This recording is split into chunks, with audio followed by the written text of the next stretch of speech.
E o Itamar deu certo.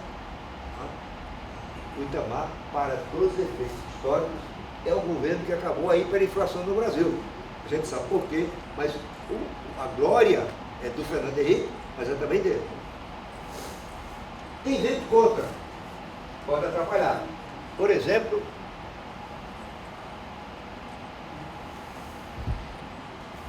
a disputa comercial entre a China e os Estados Unidos. Isso é uma coisa complexa, complicada, não tem a ver com questão de balança comercial, tem a ver com hegemonia. A China, se nada desastroso acontecer, vai ser o país hegemônico. O século XXI é um século chinês, como foi o mundo até o século XVI. Até o século XVI, a China representava metade da economia mundial. Só os Estados Unidos chegaram a uma posição parecida logo depois da Segunda Guerra Mundial.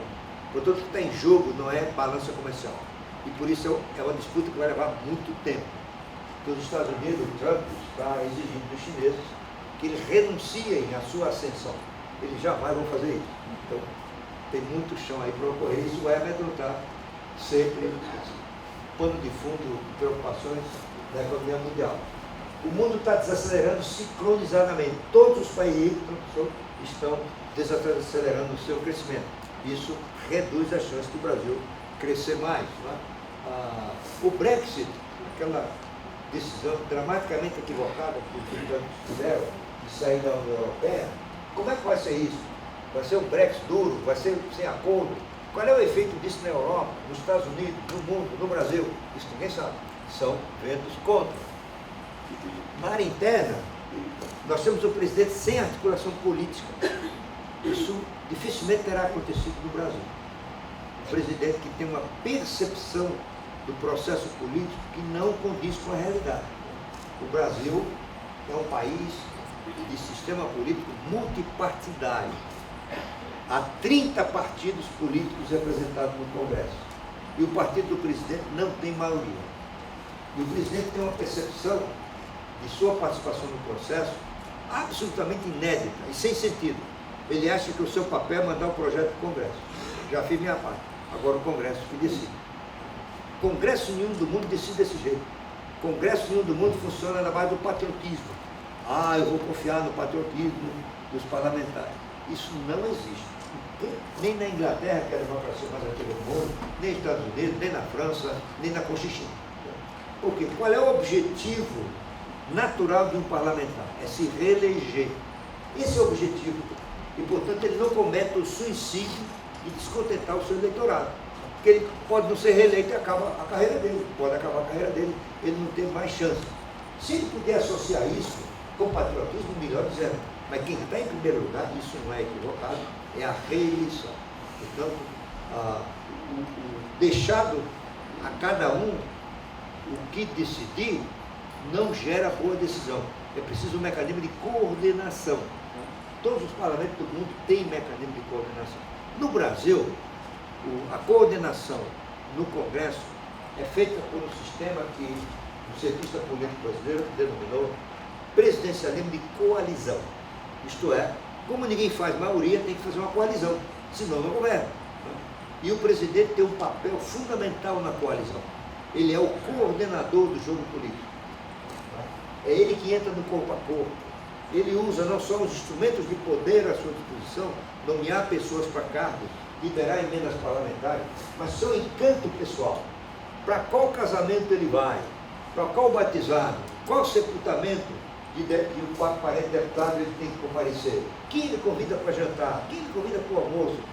Se ele vai para uma pelada no fim de semana, quem viaja com ele no avião? Tudo isso são mecanismos de atração e apoio dos parlamentares. O Bolsonaro não faz nada disso. Portanto, ele decidiu ser um governo minoritário. Governo minoritário não governa, canto nenhum do mundo, não governa. E no Brasil tem dois exemplos de governo minoritário. Nenhum dos dois terminou mandato. Jânio Quadros e Collor de Mello. Então, e aí começa a ter dúvidas sobre a liderança do presidente. Né? Será que ele tem a capacidade de tomar decisões, de definir prioridades? Isso é uma coisa que está sendo testada. Então, por que o Itamar deu certo? e pode ser que o Bolsonaro também dê certo.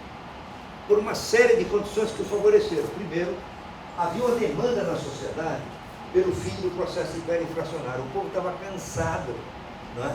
Quem conseguisse resolver esse problema ficava na história. Segundo, o plano, o Itamar, também como Bolsonaro, recebeu herança, legados de governos anteriores. Por exemplo, houve 5 planos de estabilização. Eu participei de 2 deles. Não havia como acabar a inflação, mas não tinha outra coisa a fazer na época. Né? Mas eles deixaram um legado, a gente tinha aprendido. Como é que trata a mensalidade escolar, como é que trata ativos financeiros, como é que trata aluguel, como é que trata preço público. Quando há uma mudança de moeda, o que fazer? Estava tudo pronto. Tanto assim que a medida provisória do Plano Real, ela é 90% da medida provisória do seu antecessor, que foi o Plano Collor 2. Né? Um acidente. O mundo é feito de acidentes, de acaso. Né? Olha assim, quem diria que os Estados Unidos, um país de caipiras, em 1778, 76, ganhariam uma guerra contra a Inglaterra, que era a potência da época? Ganhou. Por uma série de fatores e acidentes, entre os quais a escolha do George Washington, comandante da tropa americana contra os britânicos. Né? Muito bem, o Itamar Franco, quando ele escolheu o ministério, ele fez igual a Bolsonaro, ele não olhou a coalizão. Ele escolheu algumas coisas incríveis. Por exemplo, o ministro da Fazenda escolhido foi o prefeito de Recife. Gente espetacular, o Gustavo Krause, meu amigo pessoal. O Gustavo tinha muita experiência para ser ministro da Fazenda. Tinha sido um bom prefeito de Recife, ainda hoje é um político de respeito no Estado, mas ser ministro da Fazenda é diferente. Né? O que aconteceu? 2 meses estava fora. Ele brigou com o Itamar, não aguentou, foi embora. Porque o Itamar atrapalhava tudo dia. Aí o Itamar convidou o Paulo Haddad, que era amigo dele, um respeitado economista, durou 2 meses. Aí ele convidou um outro bom amigo, que foi o Eliseu Rezende, conhecido, foi o senador, foi um homem influente no regime militar, na área de infraestrutura. Aí o Eliseu Rezende caiu na bobagem de deixar que a Odebrecht pagasse a conta dele no hotel em Washington, onde ele queria ir para participar da reunião da FMI. Um jornalista da Folha descobriu, publicou e caiu. E aí o Itamar está desesperado. Aí o Fernando Henrique estava em Nova York, ministro das Relações Exteriores, toca o telefone à noite. Fernando Henrique, estou te ligando porque você vai ser o ministro da Fazenda. Como eu? Também eu sou sociólogo, sem nada de finanças. Né? Estou muito bem onde estou como ministro da Fazenda, claro, viajando, tomando vinho, né? Contracenando com líderes mundiais. Comigo não. Agora não tem jeito, você já está nomeado. Então o Fernando Henrique não teve jeito, voltou para o Brasil. O que ele fez? Ele se valeu dos economistas que eram conhecidos do PSDB. Peço Arida, André da Rezende, Lima Baixa, por aí afora. Só que esses 2 primeiros tinham uma ideia de como acabar com a inflação no Brasil. Eles fizeram o doutorado deles em Boston e estudaram isso. Naquela época, os brasileiros que estudavam nos Estados Unidos, sobretudo na região de Boston, se preocupavam em encontrar uma forma de acabar com a inflação no Brasil. Examinaram o mundo todo como aconteceu e eles tinham uma proposta absolutamente inovadora, genial, que era: a gente imita os alemães, produz uma hiperinflação aberta e aí acaba a inflação. Não, maluquice. Era vista como uma maluquice. Como é que funciona? Deixa eu explicar rapidinho para você. A moeda tem 3 funções. Ela é reserva de valor, ou seja, se não tiver inflação, você guarda o dinheiro no colchão, no outro dia vale a mesma coisa. Então ela mantém o valor. Segundo, ela é meio de troca. Você compra e vende com moeda. Né? Terceiro, ela é unidade de conta. Ou seja, você referencia preços de bens e serviços na moeda. Então uma camisa custa R$50, um carro custa R$120 mil e assim por diante. Quando vem uma inflação, a moeda perde as 2 primeiras funções. Ninguém guarda mais moeda porque ela se valoriza. Segundo, 2 funções. Ela não guarda mais, ela não é reserva de valor. E segundo, ninguém faz conta mais da moeda, porque você não consegue fazer. Os preços mudam todo dia, então a sociedade procura um referencial mais estável. Geralmente na Europa naquela época era o dólar. Então começou todo mundo a referenciar os preços de bens e serviços em dólar. Uma camisa vale 3 dólares, não é? Uma cadeira vale 50 dólares, por aí fora. Aí o que acontece? As pessoas pagam na moeda. Então vale 50 dólares, mas quando você paga, tem que converter o marco alemão no dólar, do dólar. É isso? Resultado. O que determinava a inflação, quando isso generalizou, era a taxa de câmbio. Explicando melhor. Suponha que a camisa vale 10 dólares hoje, e em marco seja 3 marcos por dólar. Se amanhã o marco é 4, passa a ser 40. Então a inflação, de um dia para outro, gera uma desvalorização de 33%. Então o que determinava a inflação era a variação da taxa de câmbio. Até que um dia, eles criaram um título público de grande credibilidade, e a taxa de câmbio de hoje foi igual a de amanhã, acabou a inflação. A inflação, quando a dolarização acaba, em 24 horas, quando o câmbio, a taxa de câmbio se estabiliza. Então eles bolaram um negócio parecido. Vamos induzir todo mundo a referenciar os preços num indexador. Naquela época era um título público chamado ORTN. Novamente, uma camisa vai custar 3 ORTN, um sapato vai custar 2 ORTN, assim por diante. Quando todo mundo tiver lá, esse ORTN vira a nova moeda do Brasil. Só que o ORTN tinha acabado com os planos e eles adotaram a URV. Eu acho que todo mundo aqui se lembra disso. O que é? Você induz todo mundo a usar o URV para referenciar preço. Um belo dia, o URV vira moeda e a inflação acaba. É o que aconteceu com o plano real, né? Então, veja só. Qual ministro da Fazenda adotaria uma coisa tão ousada? Só o Fernando Henrique. Porque ele não tinha como avaliar, certo? Ele não era economista. E mais, a percepção dele, se esse negócio der certo, eu vou ser o presidente da República, porque ele estava muito correto. Certo? Mas, além disso, teve fatores que ajudaram. A dívida externa já estava negociada. E como a dívida externa já estava negociada, isso foi um problema sério nos anos 80, né? As linhas de crédito que financiam as importações estavam restabelecidas. Né? Além disso, a economia estava crescentemente aberta, é um processo que começou no governo Sarney, foi acelerado no governo Collor. Então os canais de importação estavam todos azeitados. Qual é o resultado disso tudo? Antes disso, uma ideia cujo tempo chegou.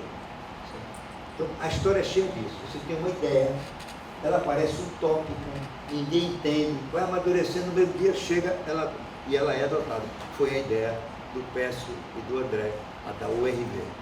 Ela não era viável 10 anos antes, foi viável em 1994. E para completar, o Plano Real não sofreu a maldição dos seus antecessores, que era o seguinte: toda vez que acabava a inflação, subitamente, a percepção das pessoas que eram ter ficado mais ricas. O dinheiro rendia, iam às compras, os bancos ficavam encorajados a dar mais crédito, a demanda subia rapidamente. Só que o país era fechado, não importava quase nada, e a oferta não sobe na mesma velocidade. A gente dizia, a demanda sobe do elevador e a oferta de escada, não se encontra. O que acontecia? Começa a faltar, os mais maduros aqui se lembram disso, começa a faltar produto nas prateleiras, né? E aí o plano perde a credibilidade e cai. Né? Dessa vez não teve esse problema, porque a oferta foi ampliada pelas importações. Eu me lembro de ter visto, em dezembro de 94, lá em casa a gente comprava uma garrafa de 2 litros de Coca-Cola, todo domingo. Reunião, família, a gente comia uma pizza, uma Coca-Cola de 2 litros. E eu verifiquei que aquela Coca-Cola era feita em Atlanta, nos Estados Unidos. Nós importamos até Coca-Cola. Então não faltou mercadoria, o plano de lanche Oliveira. Por que o Jair Bolsonaro, que está chamando JBI, tem chance de dar certo? Primeiro, ele se beneficia do amadurecimento da sociedade para reformas básicas, particularmente a reforma da Previdência. Há 3 anos atrás, a maioria era contra. Agora a maioria ficou a favor. Né? Segundo, bons projetos de reforma, como já mencionei aqui. Terceiro, os legados da administração Temer, também já mencionei. uma combinação virtuosa na Previdência, né, de fatores que não sei se repete, provavelmente não em outra reforma. Ou seja, sem coordenação da presidência, sem participação do presidente, a reforma passou. Por quê? Primeiro, que a sociedade estava a favor, a maioria. Isso levou a percepção dos parlamentares de que eles deveriam votar a favor da reforma, porque eles não perderiam a eleição, porque a sociedade, a maioria estava a favor. Então, votar a favor da reforma não significava correr o risco de perder a eleição. Terceiro, a coordenação do Rodrigo Maia e depois do Davi Alcolumbre, né? Provavelmente isso vai se repetir na reforma da tributária, né? Mas não necessariamente nas próximas, porque quando entrar a reforma administrativa, eu quero ver, provavelmente não tem essa convergência, e aí vai depender muito da liderança do presidente, ele ainda tem tempo de construir isso. A tributária é uma coisa nova, né? Primeiro que não tem problema com a opinião pública, o brasileiro não se preocupa com a reforma tributária, se preocupa com previdência porque mexe com o bolso dele. Tributária é uma coisa distante. O que dificulta a reforma tributária no Brasil? Os estados. Os estados eram contra, porque se qualquer reforma digna desse nome, tem que acabar com o ICMS. Os governadores renunciariam ao seu principal instrumento de ação, de poder, de gestão. Isso que aconteceu, todos estão a favor agora. Os governadores e o secretário de Fazenda já assinaram um documento dizendo que são a favor da reforma tributária, da chamada PEC 45, que está sob discussão na Câmara. Claro, eles têm observações, aqui é apurado, tudo de acordo com isso, mas isso faz parte do jogo, né? Uma agenda microeconômica que é fundamental para a produtividade, além da reforma da Previdência, os projetos de infraestrutura e da abertura da economia. Tem boas equipes, né? O Ministério da Economia tem uma excelente equipe, tem excelente equipe na infraestrutura, tem excelente equipe na agricultura, né? A gente tem umas dúvidas, né, das equipes do Ministério da Educação, né, do Ministério das Relações Exteriores, pessoa que foi fantástica. O Estadão de hoje está exigindo a demissão do ministro da Educação pela bobagem que ele falou no dia da proclamação da República, né? Muito bem. Qual é o risco? Qual é o risco de dar errado no governo Bolsonaro? Eu costumo dizer, tem nome e sobrenome, Jair Bolsonaro. Quer dizer, se ele não atrapalhar, se ele começar a exercer o mínimo de coordenação, se ele retirar os filhos dessa participação maluca que eles têm nas redes sociais, ele tem todas as condições de dar certo. Então vamos torcer, né? Muito bem. Aqui, para não perder o hábito, algumas projeções da economia para este ano. Crescimento do PIB 0,9%, como eu falei antes. Próximo ano, 1,8%. Inflação, 3,3% este ano, 13,6% no próximo ano. Vai ser o terceiro ano consecutivo em que a taxa de inflação fica abaixo da meta. A meta deste ano é 4,25%. O quarto ano vai ser no próximo, 4,4%, vai ficar abaixo de 4%. A taxa de desemprego está caindo muito lentamente, mas começa a cair. E a Selic, que está em 4%, deve terminar em 5% hoje, deve terminar em 4,5% no próximo ano. A nossa projeção, a tendência, é que fique em 4,5% ao longo do ano. Mas eu estou apostando, pessoalmente, que pode ficar em 4%. Já tem uma parte dos analistas falando em 4%. Agora deixa eu fazer um comentário sobre isso. Isso nunca aconteceu no Brasil. Nunca. Taxa de juros de 4%. Isso significa taxa de juro real de menos de 1%. Taxa de juro real de menos de 1%. Primeira consequência disso, vai derrubar todos os planos de aposentadoria, que usa um cálculo atuarial que leva em conta a taxa de juros de 6%, que é a maioria hoje entre os planos, tanto o regime próprio quanto o da previdência privada fechada e aberta. Tá? O Banco Central já alertou para isso. Olha, nós nunca lidamos com isso. Então, a transmissão dos efeitos da política monetária vai encontrar um território novo. pode ser que o estímulo que está tendo agora com a taxa de juros baixa seja mais do que a gente pensa, e pode vir inflação. Ao mesmo tempo, não tem como calcular, como fazer bem uma projeção para o próximo ano. Por exemplo, nós da Tendências, nós temos nossos economistas, econometristas, usamos modelos econométricos, né? Mas a probabilidade de errar é muito alta. Podemos ter em 2020 o inverso do que aconteceu em 2019, em que as projeções erraram para baixo. Dessa vez pode errar para cima. Você não sabe qual é o efeito para valer de uma taxa de juros desse nível, né? Ela já começa a produzir efeito na construção civil. São Paulo começou a bombar a construção civil em algumas áreas de classe média alta e rica. Esse processo vai se generalizar pelo país. Muita gente está migrando do mercado de capitais, bolsa, renda fixa, desculpe, para a bolsa. Muita gente está desmobilizando suas aplicações de renda fixa para ir apostar em imóveis. Isso pode daqui a pouco gerar um problema de bolha. Mas, enfim, tem umas coisas acontecendo que a gente não sabe. Portanto, eu acho que o mais provável é que terminemos o ano com o país crescendo 2,5% ou mais até do que é a projeção. Nós somos um pouco mais conservadores. A pesquisa Focus do Banco Central está falando em 2%. Para este ano o FMI fala em 2,1%. Pode ser muito mais do que isso. A taxa de câmbio também é difícil de prever. Eu olhei agora o mercado está em 4,20 nesse momento. Ontem bateu 4,21, é a taxa nominal mais alta da história.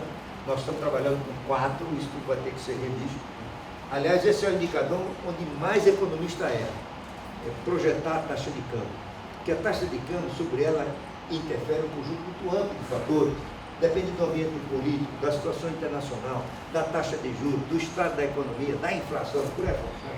Portanto que o Delfim Neto gosta de dizer que em regime de câmbio flutuante, o economista só pode fazer uma coisa com absoluta convicção. Ele pode falar com absoluta certeza. Ele pode dizer, a taxa de câmbio flutua. Isso ele pode dizer. Mas quanto vai ser, é muito difícil. Eu gosto de contar um caso. Eu era membro do conselho de uma empresa belga, chamada Solvay, química, ele está aqui no Brasil. E o presidente decidiu fazer um concurso interno. No mês de janeiro, ele pediu a cada funcionário que desse a sua sugestão para a taxa de câmbio no fim do ano. E quem acertasse ganharia uma viagem. E no fim do ano teve a festa da empresa e eles anunciaram o vencedor. Foi o motorista do presidente. Porque ele chutou um número, ele não tinha nenhuma ciência que acertou. Muito bem. O balanço de pagamentos, um déficit grande, 45 bilhões esse ano, 50 bilhões e 600 milhões no próximo ano, mas isso não é preocupante. Por duas razões. Primeiro, porque o Brasil tem que ter déficit aqui, que essa é uma forma de importar poupança. A gente está investindo, eu falei 14, mas é 16% do PIB. E estamos poupando 14%. Então, a gente, para financiar 16%, a gente tem que ter um déficit no exterior. Porque o déficit das relações do país com o resto do mundo se traduz na poupança externa. Então, o país que gera superávit em balanço de pagamento é país que está exportando poupança. Nós precisamos importar. E há uma regra do bolso que diz o seguinte: tem um nível prudente, no máximo 3% do PIB. O Brasil está abaixo disso, como você vê aqui. Dá para ver, não se não pessoa. Hein? Está aqui. 2,7 e 2,6, né? Além disso, o Brasil tem uma situação muito confortável. Nós temos reservas internacionais de 370 bilhões de dólares para uma dívida externa de 320. Na verdade, o setor público, a dívida externa é 50, 70 bilhões. Ou seja, tem mais dinheiro em caixa do que a gente tem para pagar. Alguém podia perguntar, por que não paga a dívida externa? Porque na vantagem, você precisa estar frequentando os mercados internacionais de capital. Né? Muito bem. Vamos então para a segunda parte. As conquistas do Brasil. Agora esquece a conjuntura, juros, câmbio, Bolsonaro e tudo mais. Vamos pensar no Brasil do futuro. O Brasil construiu uma base muito sólida para o relançamento periódico de sua economia. Primeiro, nós temos instituições de controle muito fortes, de controle do governo. Vou explicar isso daqui a pouco. Instituições aqui é um conceito atribuído pela teoria econômica mundial, que diz o seguinte: instituições são as regras do jogo, as regras informais, as regras formais, que alinham incentivos para a atividade de assumir risco, investir, gerar prosperidade. Né? E instituições, o conceito que a gente usa aqui é muito restrito. A gente acha que instituições são as organizações, o Congresso, os partidos, o Judiciário, o Ministério Público, os Correios, o Banco Central, tudo isso é instituição.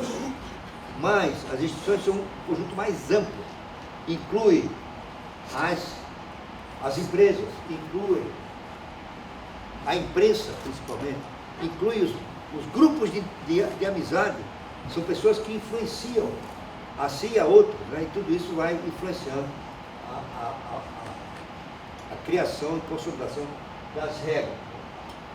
O Brasil tem alarme de incêndio. Isso é uma linguagem de cientista político, a ideia de alarme de incêndio mesmo. O que é alarme de incêndio? Quando vem o risco de incêndio, ele soa, e isso mobiliza as brigadas de incêndio, chama bombeiro para debelar o incêndio. Em economia, em sociedade, em política, alarme de incêndio é um conjunto de reações da sociedade à gestão equivocada do governo. O governo começa a errar, a imprensa divulga, ela tem liberdade para isso, os analistas apontam, daqui a pouco as pessoas vão para a rua, e isso gera uma mudança. Né? Não é que as instituições não garantem resultado, você pode errar, as pessoas erram, os eleitores erram na escolha de pessoas, de dirigentes. Mas esses maus dirigentes não continuam, porque os mecanismos funcionam para substituí-los por um processo eleitoral ou por um processo de impeachment. Né? Muito bem. Então, os alarmes de incêndio inibem retrocesso. Você vai até certo ponto e reage e volta atrás. Dilma Rousseff é um bom exemplo disso. Errou tanto que perdeu o mandato. Uma base industrial complexa e diversificada, sofrendo, né? A indústria cai 2% este ano, né? A logística não funciona bem, né? É mais caro transportar soja, isso afeta a agricultura também, de Mato Grosso para Santos ou Paranaguá, é mais caro nesse trajeto do que desse porto para a China, por causa do custo da logística. Né? Isso afeta a competitividade dos industriais. O agronegócio, o setor mineral, super competitivo. O agronegócio é o campeão do país, né? É o grande gerador de superávit comercial. O agronegócio brasileiro é número 1, exportador número 1 de 6 produtos. Nós somos número 1 de café, açúcar, carne, frango, suco de laranja e etanol. Somos o segundo de suínos. Né? Talvez chegamos ao primeiro dentro de 1 ou 2 anos.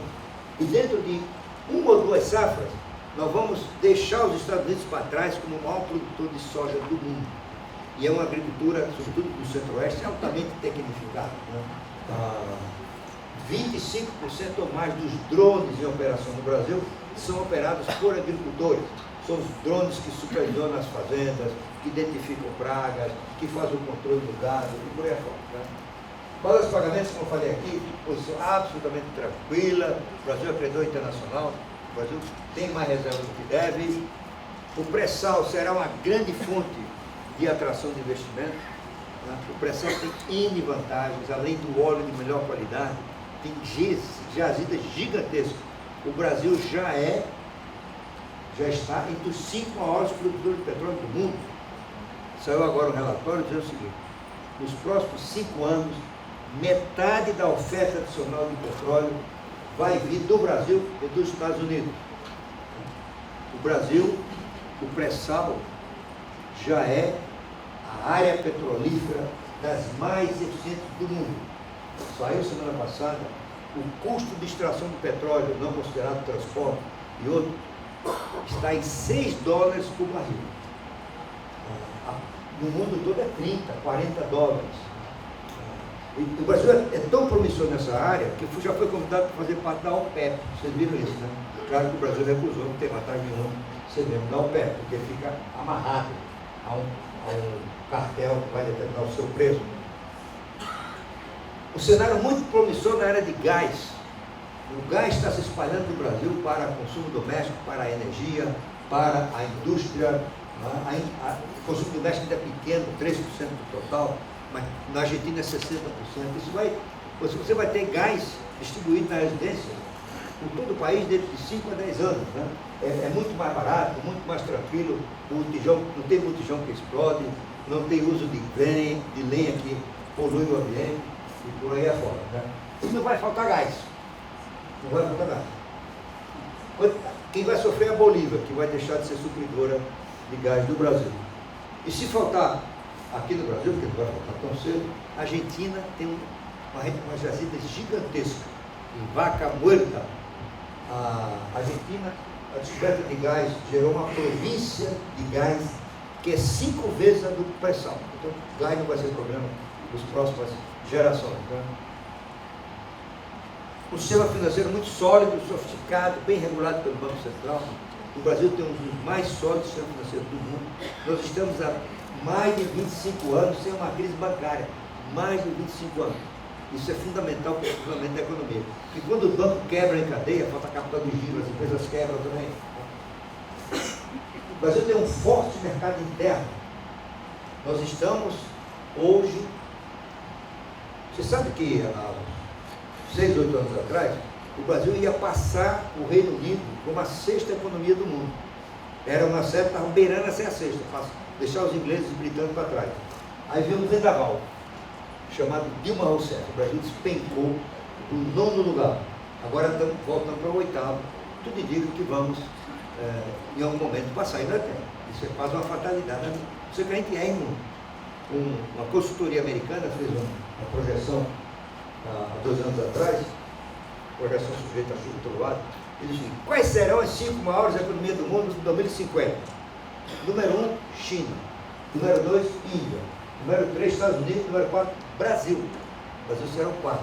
O 5º provavelmente ficará entre Indonésia e Malásia. E um país de enormes oportunidades. Nem preciso falar para vocês, tem oportunidade para tudo.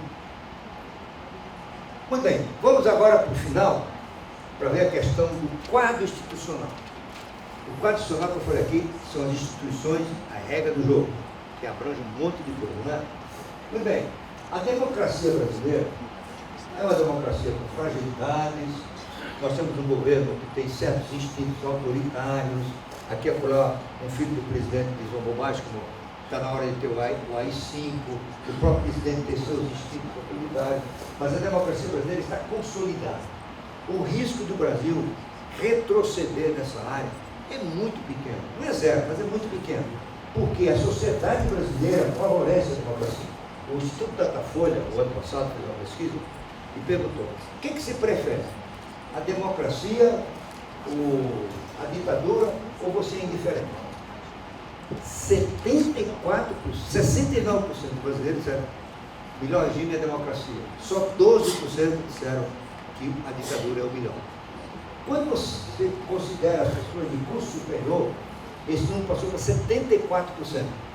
O que é mais interessante, quando você considera os jovens, 84% dos jovens preferem a democracia. Isso se conjuga com outra coisa que eu vou comentar daqui a pouco, que é a capacidade de reação da sociedade. O judiciário brasileiro é independente, não? Tem problema, tem juiz anticapitalista, na área trabalhista é um horror em certas áreas, mas naquilo que importa, que é o controle do processo político e de exercício independente do judiciário, nós estamos bem. Quem imaginaria que o presidente mais popular do Brasil fosse sentenciado à prisão e se curvasse a decisão de um juiz singular de Curitiba que fosse para a prisão? Agora é de sair. Mas isso prova a maturidade. Dizia, quando o Lula for condenado, o povo vai para a rua, vai quebrar, não aconteceu nada. O Lula foi mansinho, foi lá e cumpriu a sua parte da sentença, né? Acabou aquela história que só vai para a cadeia pobre comunista, né? Agora vai gente rica, peixe graúdo da área política, empresário rico, né? A cabeça do empresário é assim: eu nunca vou para a prisão. E se por acaso eu for, eu só no mesmo dia, porque eu contrato os melhores advogados só no mesmo dia. Isso acabou. Né? A investigação da corrupção é feita de forma autônoma pelo Ministério Público e pela Polícia Federal. Não tem como chegar para o Ministério Público, dá um jeitinho aí, a Polícia Federal, encosta aí, isso não existe mais. A investigação ocorre autonomamente. A imprensa brasileira é livre, independente, competitiva e agressiva. Eu estou mencionando aqui a revista de economista mais importante revista semanal do mundo, né? Porque a grande imprensa brasileira, particularmente a TV, jornal, a revista, elas não precisam do governo para ganhar dinheiro. E elas exercem o seu poder de fiscalizar o governo, de fustigar o governo de forma absolutamente independente. Não tem gente que vai mandar prender jornalista, fechar jornal. Isso foi a época do passado, provavelmente não volta mais. Né? E a imprensa tem o papel de divulgar a informação, disseminar a informação, ser o porta-voz das diferentes opiniões da sociedade. Né? A disciplina de mercado é uma expressão de economista do mercado financeiro, que é o seguinte: por que o mercado disciplina o governo? Porque o mercado reage. Se o governo toma uma decisão errada, as bolsas caem, os juros futuros explodem, isso leva o governo a repensar. Tudo isso é mecanismo de controle do governo, ou seja, não é impune errar hoje no Brasil. O pobre vota, isso é outra grande realidade no Brasil. Pobre aqui eu quero dizer analfabeto. Analfabeto não votava no Brasil até 1985. Isso é, a franquia do voto foi estendida a todos, as mulheres nos anos 30 e os analfabetos em 1985. Né? Novas crenças da sociedade. Eu falei aqui no começo do Douglas North, o economista americano. Ele tem um livro que é sobre o papel das crenças na evolução das instituições. As instituições nascem da mudança de crenças na sociedade. E tem duas crenças fundamentais que eu menciono aqui. Primeiro, a intolerância à inflação. O brasileiro, eu tempo diz, não, a gente precisa de um pouco de inflação para crescer, a inflação tem um papel, o político irresponsável diz assim, a inflação é o combustível do desenvolvimento. E bobagem, né?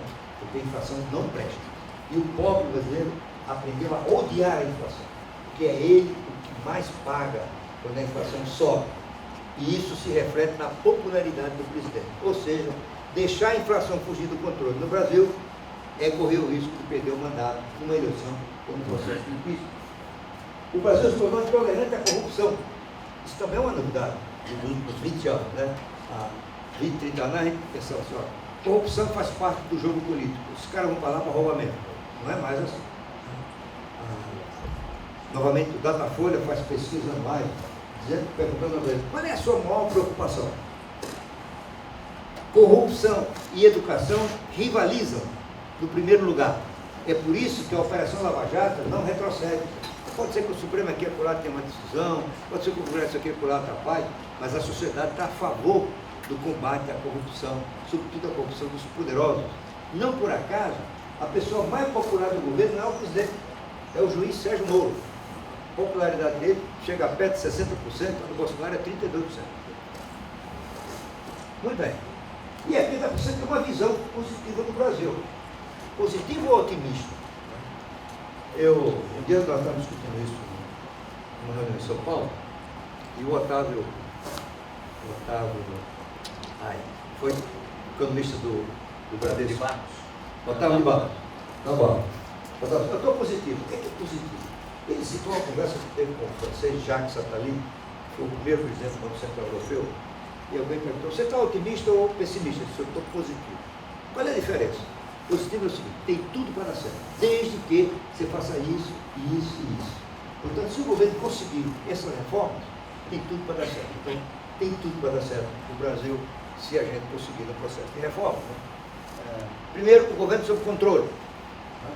Eu já falei aqui.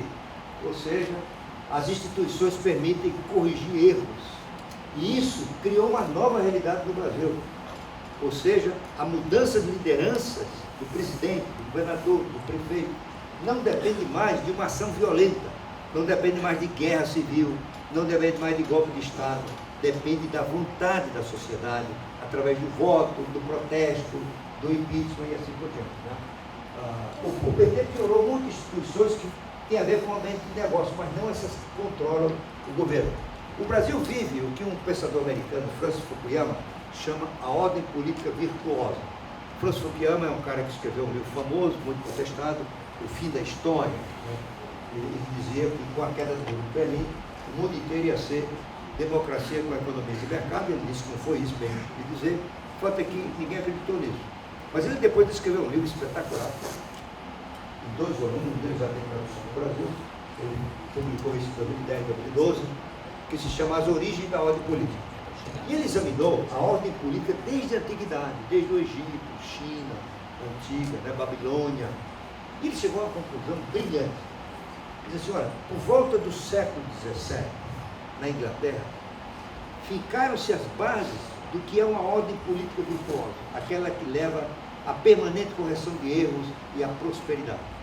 Essa ordem é constituída de 3 elementos: Estado forte, Estado de Direito e accountability. Estado forte aqui no sentido institucional.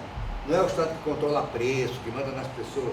É o Estado que fornece um ambiente institucional para a prosperidade, para as instituições de previdência funcionarem bem, os governos, as empresas funcionarem bem, para ganhar dinheiro, para gerar emprego e por aí afora. O Estado de Direito é o sentido da igualdade de todos perante a lei. Né? Então, ninguém é melhor do que o outro. A lei é para todos. O Brasil já tem isso aqui. Então, o rico vai para a cadeia também. Né? E terceiro, accountability. Accountability é uma palavra inglesa que você vê aqui. Pode ser contabilidade, mas é muito usado na ciência política para a ideia de prestar contas. Né? Quando se diz um governo é accountable, ele é responsável socialmente perante o eleitorado e a sociedade. Existem 3 fontes de accountability no Brasil, que o povo exerce pressão para a melhoria da gestão do governo e até para a substituição. A primeira é o voto. Cada 2 anos nós vamos para as urnas. Prefeito, Câmara de Vereadores, depois para governador, Assembleia Legislativa, Congresso, Presidente. Segundo, a capacidade de externar opinião, a liberdade de expressão. Você exerce escrevendo artigos, dando aulas, discutindo. E terceiro, a capacidade de protestar, se mobilizar, ir para as ruas, como a gente fez em 2013 e 2015, que contribuiu para a queda da presidente Dilma. Né? Significa dizer o seguinte: a democracia brasileira não está sob risco. Não corre risco. Por quê? A sociedade brasileira valoriza a democracia mais do que antes. E quando o Bolsonaro foi eleito, muita gente falou: eita, a democracia está sob risco. A revista The Economist publicou a capa do Bolsonaro, uma ameaça para a América Latina, não era nem para o Brasil. Se o Bolsonaro quiser sair da linha, o risco é dele, não é do Brasil. Ele perde o mandato. E não tem mais ambiente para golpe militar no Brasil, então, portanto, o Brasil tem os famosos chamados pesos e contrapesos, que é um conjunto de regras e normas e atitudes que permite à sociedade se manifestar e interromper políticas desastrosas ou permitir a continuidade de bons governos. Né? A gente tem aqui alguns exemplos aqui no Brasil, por exemplo, o governador de Alagoas, que indica que é um bom governador que foi reeleito. Né? Prefeitos são reeleitos quando eles fazem boa administração. Qual é o risco disso tudo, desse ambiente de mudança? Primeiro, novamente, a do presidente. Né? Ele errar tanto que ele perde capital político.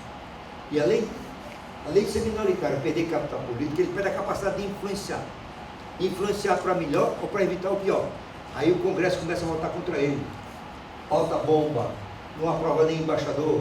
E tudo isso vai gerando um clima de desconfiança e de desinteresse e de medo, né, que termina influenciando a economia. Isso pode travar a agenda econômica, risco de medidas irresponsáveis do Congresso e assim por diante. Né? Mas nenhum deles, a meu ver, tem o poder de descarrilar o Brasil.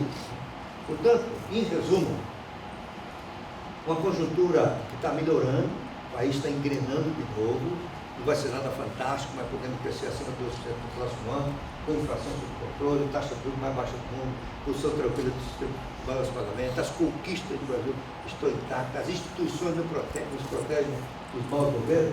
Então, tudo isso considerado, dá sim para ser positivo e até otimista com o futuro do Brasil. Muito obrigado. Agora sim. Fica à vontade. Descansa um pouquinho. Vou pedir agora aos nossos debatedores, vou começar aqui pelo jovem Vinícius Bonini. Eu debati aqui, Vinícius, com a idade que você tem, né? Sem ser muito indiscreto, uns 40 anos, gente. Nasceu em 79, né? Em 78, né? Poxa, então, algumas coisas que o Ismaelson nos relembrou aqui, ele certamente sabe pela experiência mais acadêmica de leitura, né? Porque não viveu intensamente esses períodos tão vivos da economia brasileira. Da década de 80, então, foi uma turbulência incrível.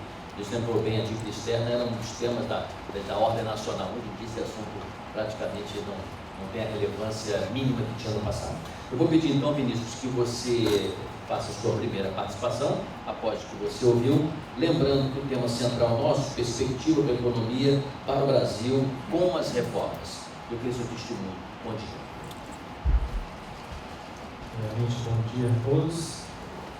Excelente a palestra do Marilson, para mostrar um pouco para a gente que existem coisas positivas, existem coisas negativas aí, não negativas, né? Mas algumas coisas para a gente, algumas incertezas que a gente precisa se atentar. Eu acho que a gente veio um período realmente fora da normalidade, a gente nunca viveu isso, então a gente não sabe os efeitos que isso pode gerar daqui para frente. Obviamente que muitos que estão aqui assistindo estão pensando nesse cenário com perspectivas de investimento, né, do registro previdenciário. O que a gente vê assim, a Caixa está trabalhando com um cenário um pouquinho mais arrojado. A gente trabalha com CDI a 4 para o ano que vem, 4,5 para esse ano, 4 para o ano que vem. Mas o que você percebe muito é que esse cenário de quedas adicionais da taxa de juros, eles estão sempre ancorados nas perspectivas de inflação, né, cada vez mais baixas aí. E o PIB, se você observar até a conclusão da reforma da Previdência ou até as perspectivas delas serem aprovadas, as projeções de PIB ela vinham em queda pelo relatório Focus. E a partir da aprovação ela começa a vir em alta. Então você começa a ver a importância da situação fiscal, porque hoje o Brasil teria todas as condições econômicas para entrar realmente no processo de recuperação econômica.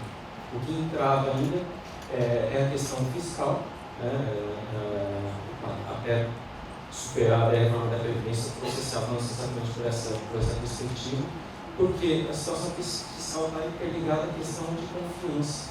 Né? Então, recuperação econômica depende de confiança. O que a gente observa é que daqui para frente, para 2020, você começa com uma perspectiva muito melhor de confiança, muito melhor de recuperação, só que inevitavelmente, como ele falou, nós temos um cenário de incerteza, que pode ser internacional ou no campo político, que economicamente falando, o Brasil já poderia estar num processo, né, positivo, ou de recuperação substancial. Então, o que a gente está bem focado é que para 2020 nós temos uma evolução nesse cenário. Agora, a gente tem um entrave também, e talvez aí eu acho que é um ponto da questão fiscal, é que a gente já viveu períodos de taxa de juros que a gente achou que eram bem baixas, só que elas não eram sustentáveis. E como elas não eram sustentáveis, a hora que veio a inflação para valer, ela puxou para cima de uma forma que a gente teve que voltar a taxa de juros lá para o alto, né? E isso trouxe um nível de incerteza maior. Hoje, eu acho que a gente depende muito mais dessas reformas, né, para esse processo, para que isso se torne sustentável. E talvez aí, depois o ministro Mário puder comentar também, a questão da pauta da independência do Banco Central, que também é importantíssimo, para passar credibilidade, para que a gente tenha realmente um cenário de futuro com taxas de juros mais baixas, né, e perspectivas de recuperação econômica mais sustentável. Vamos deixar o ministro para comentar essa hipótese do Banco Central realmente independente mais adiante, colocar na nossa conversa aqui o Vitor do BTG Pactual.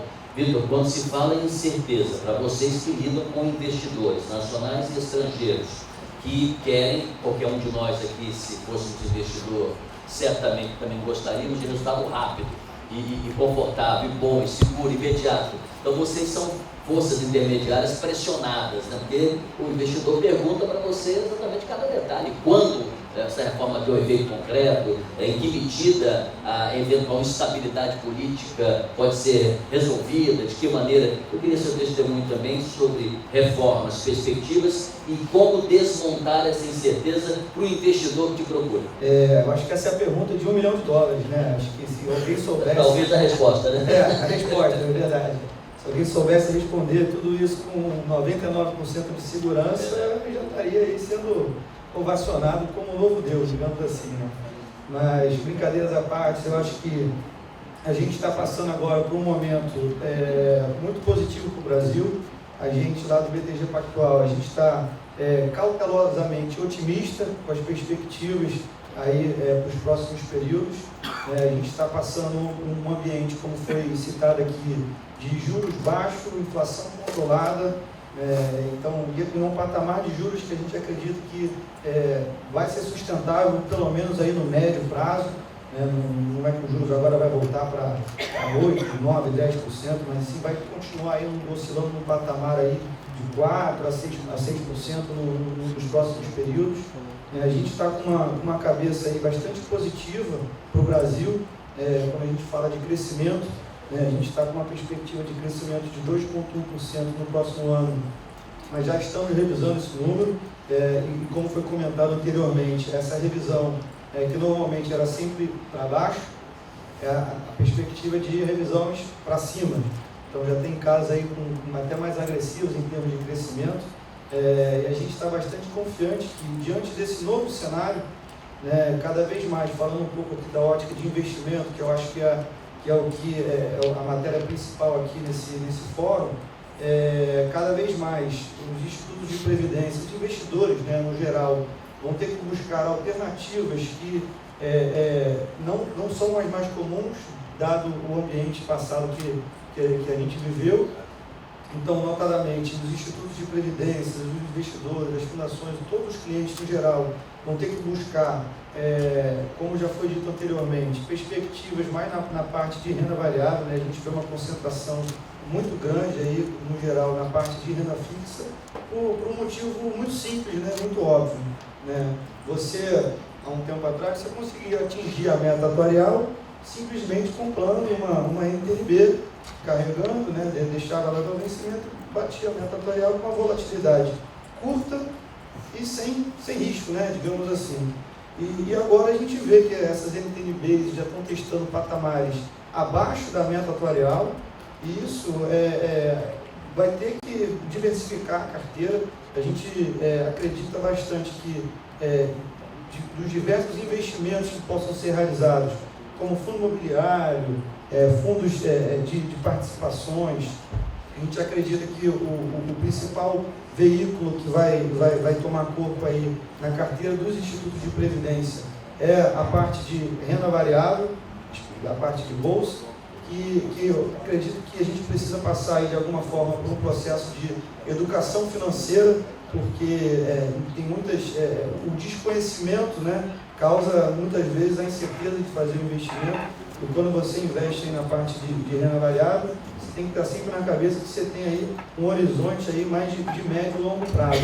Então, aquela pergunta que você perguntou, quando que é o momento, quando que a gente vai começar a ganhar, acertar? Eu acho que se você fizer uma diligência, escolher bons gestores, boas ações, você vai conseguir ter um investimento rentável no médio e longo prazo, e é possível você investir na bolsa, em renda variável, com um risco menor, com uma volatilidade menor. Nem todo investimento em ações é tão arriscado ou mais arriscado que a bolsa. E depois eu também gostaria de que o ministro comentasse um pouco de qual é o principal desafio que ele enxerga para o Brasil no ano que vem, em termos de pauta, para a gente poder ver esse nível de confiança seguir aumentando. E, mais uma vez, eu gostaria de agradecer pela participação de todos. Mas você tem a peculiaridade de integrar uma organização tradicional de muito tempo, que tem capilaridade também em todo o país, mas que não está, por conta disso, isenta das transformações de ordem tecnológica. porque seus companheiros aqui, todos eles estão de maneira saudavelmente agressivas e modernizantes, né? Com técnicas novas, com tecnologias, com linguagens mais atraentes também para que o público mais jovem possa aplicar, investir tudo via computador. Quanto mais rápido tudo acontecer, melhor. Quanto mais se conhecer os produtos, tanto melhor. Nesse sentido, como é que você observa as reformas que estão sendo feitas institucionalmente? É uma coisa.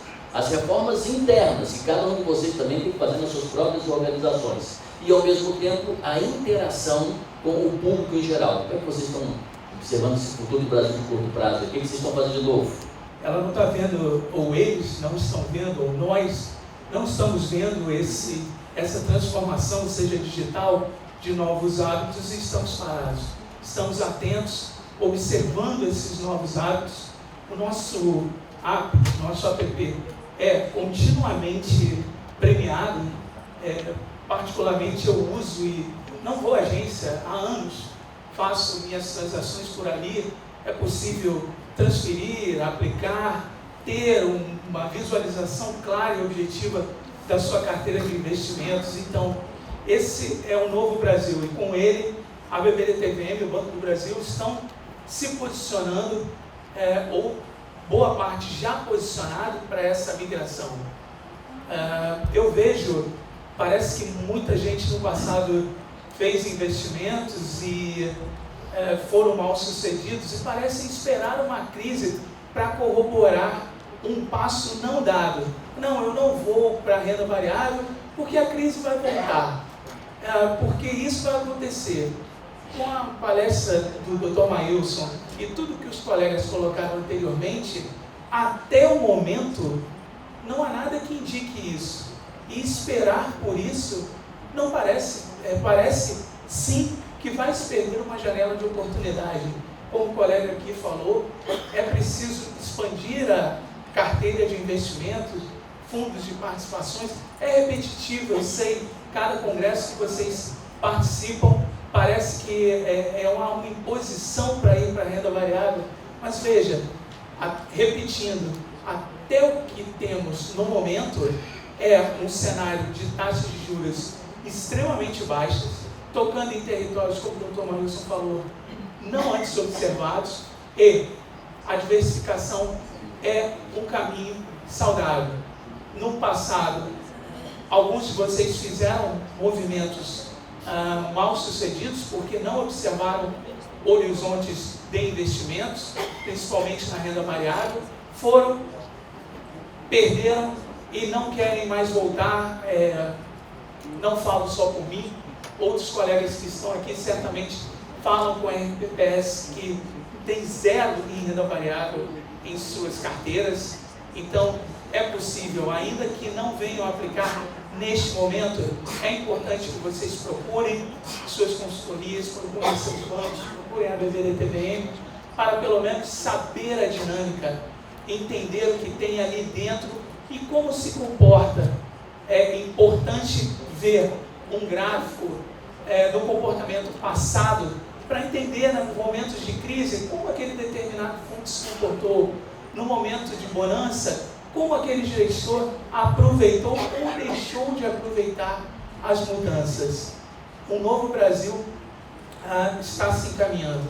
Reformas estão sendo feitas, já foram feitas, e um grande conjunto de reformas foi encaminhado.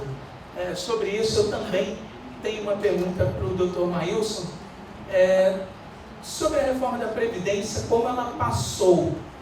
Ela mais coloca ou tira um peso para o conjunto de reformas que o governo está tentando endereçar para frente? Esse arcabouço ou esse cenário que ele encontrou para a sua reforma da Previdência, encontrará no futuro para um novo conjunto? Então, essa é a ideia. O banco está mudando, tem mais de 200 anos de história e pretende ter muito mais que 200 anos à frente. Muito obrigado pela participação. Bom dia a todos. Vamos colocar agora na nossa conversa o José França, que acho que é o mais garoto aqui, porque o França é um dos mais dinâmicos, né, executivos desse setor. Vocês não viram pela fala dele. Se o presidente falar para Davos, com a equipe brasileira importante, que tem que mais moderna, ele está lá. se tem uma discussão nova sobre novos produtos e serviços, você está de alguma maneira envolvido, quando não diretamente, está participando da conversa. É o que eu chamaria de um executivo muito antenado. Ele não só aqui fala para privatiza investimentos, como pela ZQuest. Então, Zé França é um daqueles nomes, né, senhores do investimento da economia, que ele tem que ouvir um pouquinho para entender. Reformas que o Brasil, esse novo Brasil, isso também é otimista, positivo pelo visto, né? E você, França? Bom dia. Bom dia a todos. Realmente a gente tem uma vivência grande aí no segmento. O Vinícius tem 40 anos, vai fazer 41 anos agora, né, Vinícius? Eu tenho 57. Um pouco menos do que o ministro, que eu sei a idade. E eu vivi o período que o ministro foi ministro e teve, eu acho que uma das tarefas mais difíceis de um ministro da Fazenda, de um ministro da Economia no Brasil. Acho muito interessante, antes de colocar a minha pergunta, a minha opinião, comentar que, para quem foi, no caso do ministro, ministro de um momento em que a gente viveu uma inflação de 3% ao dia, em maio de 89. Hoje nós estamos discutindo 3% ao ano. Eu acho que o ministro é um observador privilegiado desse intervalo de 30 anos da evolução da economia, da inflação, enfim. Quem reclama do mar que está se movimentando agora não sabe como era tormento. Não tem noção do que foi 3% ao dia, que você comprava um produto de manhã, se deixasse para comprar à tarde, o produto teria outro preço. Então, eu acho muito bacana que o ministro, depois de 30 anos, tenha esse trânsito, né, em todo o ambiente da economia, na consultoria, nos congressos, o que mostra que, apesar dele ter participado de um momento muito difícil, ficou muito clara a leitura da sociedade, do papel importante que ele teve, inclusive de evitar que a gente perdesse o rumo de uma maneira muito mais aguda. Então, eu acho muito bacana a sua participação e sua presença. O que eu colocaria como consideração? Primeiro, falando de renda variável, que é um tema recorrente hoje, que a gente trabalha ele há 15 anos, desculpe, ele já é uma realidade no segmento de vocês. Eu acho que poucos institutos de previdência não têm pelo menos um pedacinho de recursos na renda variável. Alguns, eu tenho convicção que têm hoje participação mais relevante do que os próprios fundos de pensão, que são mais maduros, mais antigos, mas que não tiveram ainda, por razões que eu não sei determinar, o arrojo que eu vejo que alguns de vocês já demonstram na questão da renda variável. Com relação ao que já foi colocado, eu tenho sempre uma curiosidade, né? O Sidney falou do evento lá de Davos, né? Quer dizer, eu concordo com tudo que disse o ministro Maílson. O Bolsonaro, para o bem e para o mal, é o expoente, né? Eu, pessoalmente, né, o meu sentimento que é mais para o mal que para o bem, porque quando ele abre a boca, realmente, aquela expectativa que foi criada com a eleição dele, de mudança e tudo mais, ela fica um pouco prejudicada, para não dizer muito prejudicada. Agora, eu vejo que o colega do ministro, que é o Paulo Guedes, que é o atual ministro da Economia, para a gente que é de mercado, que acompanha, quando a gente ouve, quando a gente percebe os temas que estão sendo discutidos, as micro-reformas que têm acontecido e que não tem tanta publicidade, mas que vão melhorando o ambiente econômico, isso nos dá uma esperança, nos cria uma expectativa positiva. Então, a pergunta que eu farei ao ministro é o seguinte: como ele é um entendedor de história, de política, de economia, se dá para a gente se animar com a ideia de que, nos anos 2020, a gente tem uma chance, pequena que seja, de repetir um pouco o período da década de 60, onde a gente teve grandes reformas. A gente até conversava um pouco antes do início da apresentação, onde a gente teve o Bulhões, Roberto Campos, organizando o arcabouço regulatório do Banco Central, do mercado de capitais. Se a gente tem alguma chance de ter uma redução, ainda que não na mesma magnitude, já que naquele momento a gente não tinha nada, hoje já tem um mercado estruturado, mas que isso pode trazer para a gente, como sociedade, um período de avanço com prosperidade, que é o que todo mundo busca, né? Que eu digo sempre que quando todo mundo ganha, você pode sair na rua sem medo de ser assaltado, diminui o risco, né, porque você tem acesso. Quer dizer, quando você tem uma base que tem acesso, quando você tem, como foi dito pelo ministro, um trabalho com justiça social, distribuindo, né? Quando você distribui, eu acho que todo mundo ganha. Então, a minha pergunta é essa: se a gente tem condição de ter algo parecido com o que a gente teve na década de 60, no 97?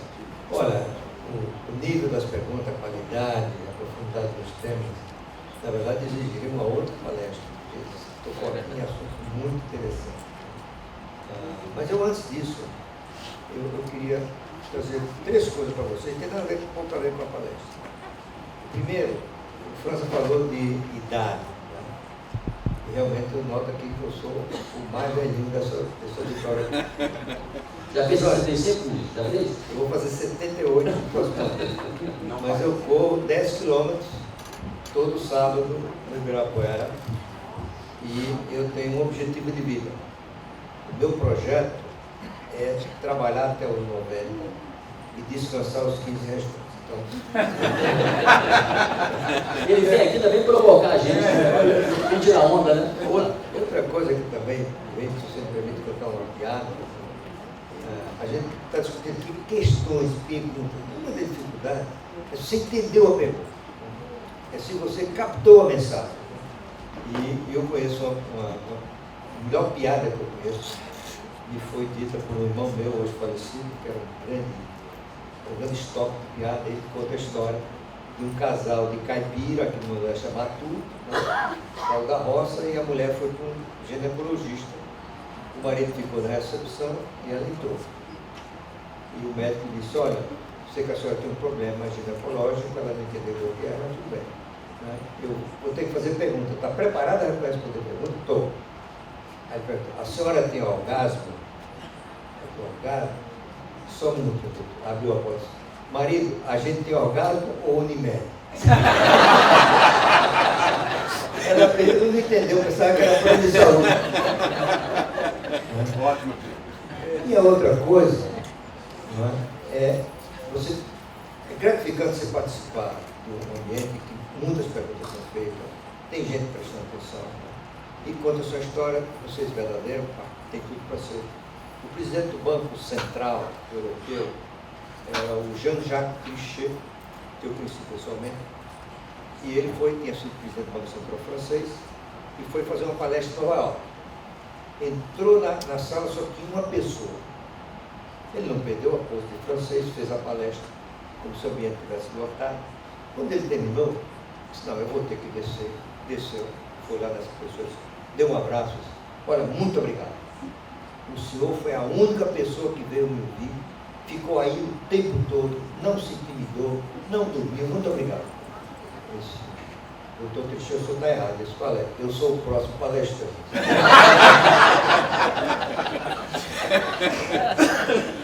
Mas olha uma coisa, sobre as questões levantadas aqui, eu vou concordar com tudo, não tem nada de tudo só. Por exemplo, o Vinícius levantou a questão do Banco Central Independente. Tudo indica que vamos ter isso no próximo ano, depois de 25 anos de tentativa, um pouquinho antes até.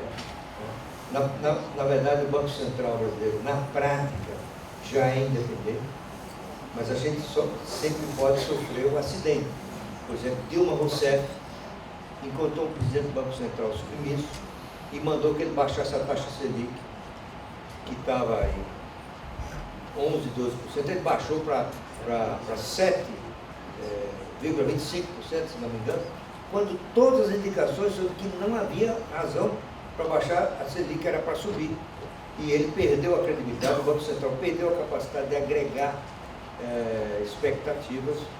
E agora não, com o Banco Central independente, o presidente do Banco Central só pode sair do mandato se ficar evidente erros de conduta, de comportamento, irresponsabilidade, e sob a aprovação do Congresso. Então, isso vai aumentar a credibilidade do Banco Central e vai contribuir para consolidar e até reduzir a taxa Selic que nós temos hoje. O Banco Central da Inglaterra existe desde 1694 e sempre foi independente na prática. Nenhum governo britânico, em todo esse período, deu ordem para o presidente do Banco da Inglaterra. Quando ele se tornou independente do banco, na época do Tony Blair, a taxa de juros básica caiu porque aumentou a confiança.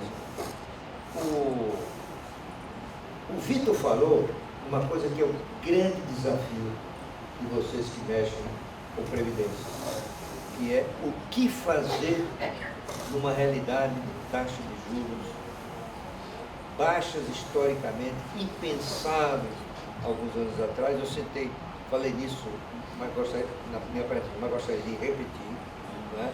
A ideia de como diversificar a carteira, sair do conforto. Alguém mencionou aqui, acho que foi o Nilson, o próprio Vitor, da tranquilidade de você começa a comprar o NTNB e não precisa fazer muito esforço, porque ela cobria o desafio do plano atuarial. E agora você tem NTNB com taxa de juros nominal de 2% daqui a 20, 30 anos. O mercado está falando nisso, né? O que significa até taxa até negativa. Como fazer? Esse é um grande desafio. Eu acho que deve ser a preocupação de todos vocês.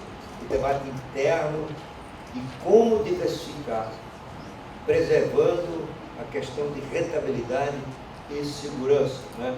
Não partindo para aventuras, para bolhas e assim por diante, né? Ele falou de uma coisa que eu acho fundamental também, que é a questão da educação financeira. Não só os gestores que precisam estar preparados, os participantes, né?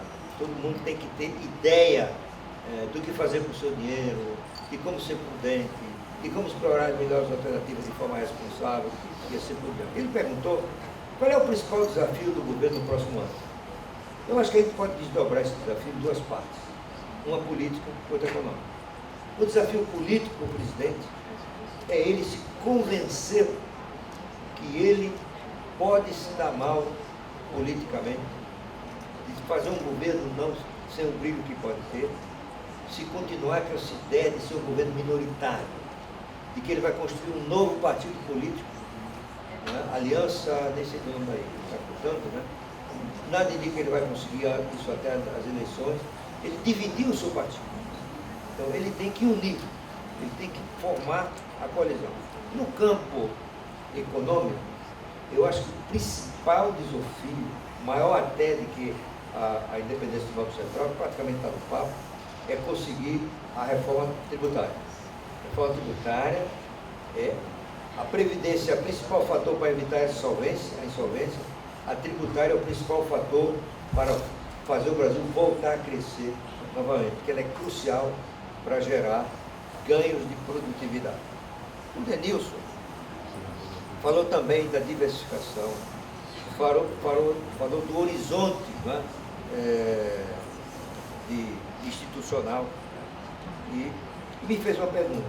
A reforma da Previdência coloca a futura reforma, né, qual é o peso dela para a futura reforma? Entendido? Vai continuar?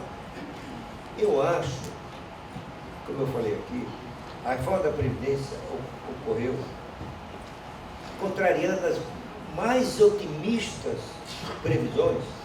Por exemplo, lá na nossa empresa, a gente dizia que a reforma ia passar, provavelmente no fim do ano, ia gerar uma economia de 650 bilhões de reais. Ela passou muito antes disso, com uma economia muito mais robusta de 800 bilhões de reais. Infelizmente, esse ambiente que permitiu a reforma da Previdência não vai ser o mesmo nas próximas reformas. Como eu disse aqui, nem sempre haverá uma convergência de preferência dos parlamentares pela reforma administrativa. Por exemplo, qual é a chance de passar uma ideia boa do governo, que é acabar com o município inviável? A ideia é município com menos de 5 mil habitantes, que não gere nem 10% de sua receita tributária, passa a ser um distrito e se agrega a um outro município. Isso é muito interessante, faz toda a lógica, mas na prática isso não vai conseguir ser aprovado. Eu tenho dado como exemplo a minha cidade. Eu sou de uma cidadezinha do interior da Paraíba. Quando eu nasci ela tinha 1.500 habitantes, hoje deve ter uns 3 mil. No geral tem baixo de 5 mil, Cruz do Espírito Santo. Só que ela é município, ela é autônoma há mais de 100 anos. como é que você vai convencer os meus munícipes, os meus conterrâneos, né, e que vai acabar, eles vão ser o distrito de Sapé, que é, ou de Santa Rita, que é uma cidade mais próxima. Se isso passar, o governo Bolsonaro nunca mais vai ter voto nesse município, ou vai ter quase nenhum. Né? Portanto, são reformas muito difíceis. A reforma administrativa mexe com corporações muito poderosas.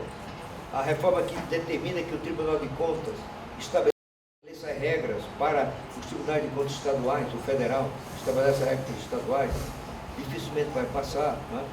E depois o seguinte, muita reforma ao mesmo tempo gera problema de congestionamento. Como eu costumo dizer, isso é como trânsito.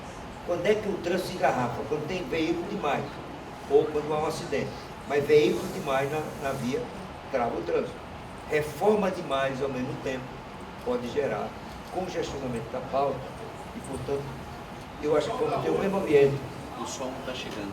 Alô? Vamos, deixa eu repetir isso aqui. Reforma demais pode congestionar o trânsito. Depois vocês perderam que parte? Tem como aumentar um pouquinho? Aumentar um pouquinho? Ele já melhorou ali já. Bom, viram que eu falei da minha cidade, não? Sim. Cidadezinha lá. Pois bem, reforma de muitas reformas costumam congestionar a pauta, porque ela atrai os diversos grupos contrários. Isso tudo forma uma coalizão, os cientistas políticos chamam coalizão de veto, a capacidade que grupos têm de travar o andamento das reformas. Portanto, o governo tem que ter talvez mais paciência. Ele tem 4 anos, pode até ter 8. O Bolsonaro tem a chance de se reeleger, se ele não fizer muita bobagem. Porque em 2020 o Brasil está crescendo 3%, o desemprego está mais baixo, não é? O Lula está na campanha, e o melhor cenário do Bolsonaro é Lula ou alguém do PT contra ele, porque provavelmente ele vai ganhar de novo, provavelmente, estou dizendo que vai ganhar, o ambiente é favorável a ele. Portanto, eu acho que não vamos ter o mesmo ambiente de reforma que prevaleceu na reforma da Previdência. Sobre o França, além de ter me inspirado a falar do meu projeto de vida, né, e viver até os 105 anos, olha, isso não é brincadeira, hein? Esse israelense que escreveu O Homo Sapiens, ele diz o seguinte: o homem que vai viver mais de 200 anos provavelmente já nasceu. Ou seja, não sei se vai chegar a isso, não sei se ele falou isso. E está aqui nessa plateia. Está aqui nessa plateia. Sabe por quê? Porque a evolução da ciência, da medicina, é simplesmente impressionante. Né?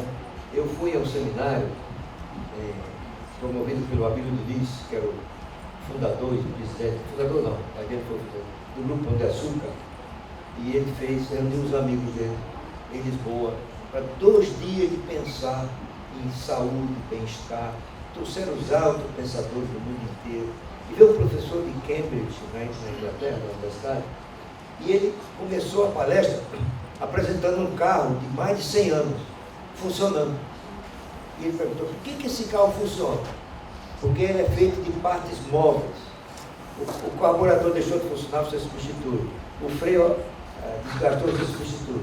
Ele está nascendo o homem que vai ter partes móveis. Então, o teu olho não vem mais, você bota um outro. Né? O teu pulmão está funcionando mal, você faz um transplante. E se for verdade, eu não sei como é que faz com o cérebro, mas se for verdade, né, você vai ter um homem eterno. E o Lula, estou conseguindo lembrar o nome dele? Não, o pensador. Ele diz o seguinte: o livro dele é Homo Deus. Ele diz: o homem está virando Deus. Ou seja, a medicina pode estar criando o homem eterno, que era Deus. Né? Enfim, eu acho que a probabilidade, França, de a gente repetir aquele ambiente de 1970, final dos anos 60, é muito pouco provável. Né? Porque podemos até repetir o conjunto de reforma daquela época, não com a intensidade daquela época, mas o Brasil se beneficiou de um conjunto de circunstâncias que não estão mais presentes nunca mais no Brasil. Primeiro, uma ditadura que podia pensar no melhor para o país sem pensar com a oposição. Então ninguém atrapalhava, não tinha poder de veto e o governo conseguia aprovar a reforma. Isso nunca mais vai acontecer. Em segundo lugar, não tinha o drama da Previdência Social que tem hoje. O déficit atuarial dos regimes de Previdência estava longe de ser o que é hoje. Só nos estados esse déficit está em 5 trilhões de reais. Na União é 5 a 6 trilhões de reais. Em terceiro lugar, havia uma migração de brasileiros do campo para a cidade. Esse processo significou em várias partes do mundo, Estados Unidos, Rússia, França, Reino Unido, agora na China, ganhos enormes de produtividade, porque o homem sai do campo, onde ele opera um ambiente ineficiente, ele vai para a cidade, por menor, mais humilde que seja o seu emprego, ele tem hora para entrar, tem hora para sair, a organização é melhor, e tudo isso aumenta a produtividade dele, né? Esse processo esgotou. E finalmente, acabou o bônus demográfico, aquela situação em que as pessoas em idade de trabalhar são um contingente maior do que as crianças e os idosos. Nós perdemos isso. Agora, nós só crescemos para valer, não é mais com incorporação de mão de obra ao processo produtivo, porque vai acabar esse estoque de gente sobrando para trabalhar. Vamos ter que crescer com produtividade. Eu diria que tem tudo para ser uma coisa parecida no ambiente. Isto é, o Brasil crescendo 13% ao ano e não mais. Olha só, o Brasil cresceu de 1968 a 1973, que foi o auge desse processo, 11,2% ao ano, em média. Nunca mais isso vai acontecer. Mas, por outro lado, nós não precisamos mais tanto para aumentar a renda per capita. Naquela época, a população brasileira crescia quase 4% ao ano. Agora cresce 0,8%. Portanto, ou seja, a gente cresce um quarto do que crescia. O que significa que com a mesmo crescimento da economia, nós produzimos um resultado que pode multiplicar por 4 e é parecido com o daquela época. Portanto, os ganhos de renda per capita tendem a ser mais positivos e semelhantes ao daquela época em função da mudança do ritmo de crescimento da demografia. Certo?